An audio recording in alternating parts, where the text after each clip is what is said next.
இன்னும் இந்த தங்கத்தின் மேல் ஒரு பற்றான்னு சொல்லி அந்த தங்க தட்டை பறித்து காட்டு மேல இருந்துட்டு போறாராம்.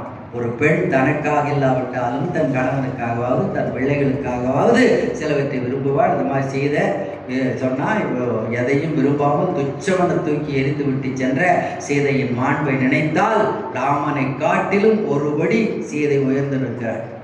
மாண்பில் சிறந்தவள் ராமனா சீதையா குணநலனில் சிறந்தவன் எல்லாம் ஜெய்சிங்கனாலும் பாலக்காட்டில் கண்ணகி கோயிலில் ஒரு பட்டிமண்டபத்தில் பேசியிருக்கிறோம்.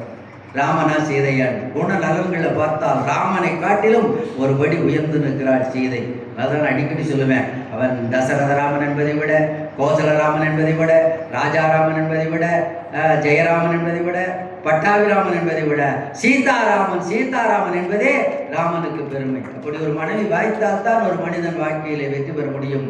ஒவ்வொரு வெற்றி பெற்ற மனிதரின் பின்னாலும் ஒரு பெண் இருக்கிறாள் என்பதற்கு அந்த சீதையை உதாரணம். இப்போ போகிறாங்க 3 பேரும். சேரை சுற்றி திருமகள் பின் செல, மூறி விற்கை இளையவன் முன் செல, காரையொத்தவன் போம்படி கண்ட ஊரை உற்றது உணர்த்தவும் ஒண்ணுமோ. அன்றைக்கு அயோத்தி அடைந்த துன்பத்தை என்னால் சொல்ல முடியுமா என்று இப்போதும் கவிச்சக்கரவர்த்தி கையை உதறார். ஊரை உற்றது உணர்த்தவும் ஒண்ணுமோ, என்னால் உணர்த்த முடியுமா. சீரை சுற்றி திருமகள் காவியாடை கட்டிட்டு திருமகள் பின்னால போறாளாம். மூறி விற்க இளையவன் முன் செல, லட்சுமணன் வில்ல பிடிச்சிட்டு முன்னால போறான். அவனுக்கு பின்னால செய்த, அவனுக்கு பின்னால காரை ஒத்த கார்மேகத்தை ஒத்த ராமன் பின்னால போறதை பார்த்து என்னால் சொல்ல முடியுமா. ஆவும் அழுத பசுக்கள் எல்லாம் கண்ணீர் விட்டு அழுதான் அயோத்தியில. அதன் ஆவாவது கொஞ்சம் பெருசு பசு, அதன் கன்று அப்பதான் கன்று என்று இருக்குது, அந்த கன்று அழுதாமா. என்ன கவிச்சக்கரவர்த்தி, ஆவும் அழுத அதன் கன்றும் அழுத, அதாவது கொஞ்சம் உயிர் இருக்கிறது. அன்று அலர்ந்த பூவும் அழுத. அன்றைக்கு அயோத்தியில் மலர்ந்த பூக்கள் எல்லாம் தேனாகி அந்த நீரை சிந்தி கண்ணீரை சிந்தி பூக்கள் எல்லாம் அழுகுதாமா. ஒவ்வொரு பாட்டு போதும். ஆவும் அழுத அதன் கன்றும் அழுத, அன்றர்ந்த பூவும் அழுத, மாவும் அழுத, களிரும் அழுத. குதிரைகள், மா, களிறு, யானைகள் எல்லாம் அழுகுறாங்க. பறவைகள் எல்லாம் காலையில் எழுந்திரிச்சு அது ரெக்கை அடிக்கிறது பழக்கம், உதறிக்கிட்டு எழுந்திரிக்கும். அந்த ரெக்கை அடிக்கிற காட்சி, ஐயோ பெண்கள் வயிற்றுல அடிச்சுக்கிட்டு எழுகிற மாதிரி இருக்கான். பெண்கள் துக்கத்தில் வயிற்றுல அடிச்சுக்கிட்டு ஒப்பாரி வைப்பாங்க. அது மாதிரி பறவைகள் எல்லாம் அன்றைக்கு வயிற்றுல அடிச்சுக்கிட்டு அழுகுதாமா. அப்படி எல்லாரும் காட்டுக்கு வந்தார்கள். கங்கை கரைக்கு வந்தார்கள். சுமந்திரன் தான் தேர் ஓட்டிட்டு போற, நிறைய இருக்குது, அதெல்லாம் சொல்றதுக்கு நேரம் இல்லை. சுமந்திரன் தேர் ஓட்டி கொண்டு போனான், கங்கை கரையில விட்டான், திரும்பி வந்தான். அது வரைக்கும் கொஞ்சம் உசுரை பிடிச்சிக்கிட்டு இருக்கிறான். யாரு? தசரதன். ஏதாவது போனோம், ஒரு வேளை மக்கள் எல்லாம் ராமனை பிரிந்திருக்க முடியாம ராமன் இருக்கணுமே அயோத்தியாவையும் போறதுக்கு பார்க்குறாங்க, அவங்களை எல்லாம் திரும்பி அனுப்புறான். அதனால ஒருவேளை திரும்பி வந்து விடுவானோ என்று உயிரை வைத்திருந்த தசரதன் இப்போ சுமந்திரர் வந்து காட்டுக்குள் போய்விட்டான் என்று சொன்ன உடனே அப்படியே இறந்தான். உடனே தசரதன் அப்படியே உயிர் போச்சு.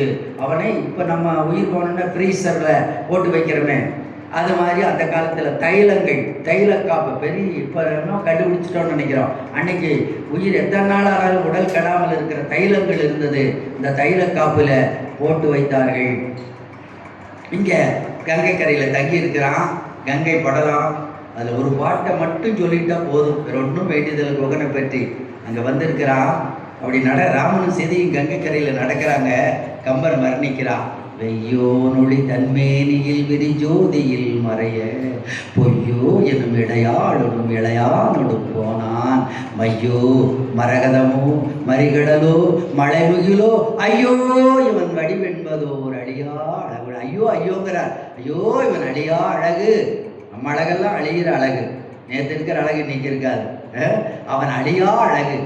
அந்த அழக என்னால் மை என்பேனா, மரகதம் என்பேனா, மறிகடல் என்பேனா, மழை முகில் என்பேனா, எதை சொன்னாலும் அந்த பொருள் ஒரு குற்றம் இருக்குதே, ராமனுடைய அழகிலே குற்றம் இல்லையேன்னு கம்பர் கை விதிர்க்கின்ற அந்த பாட்டு. ஒரு பாட்டு போதுங்க. வெய்யோ நொழி தன்மேனியில் விரிஜோ. இதுக்கெல்லாம் விளக்கம் சொன்னால் மணிக்கணக்கு ஆகும்.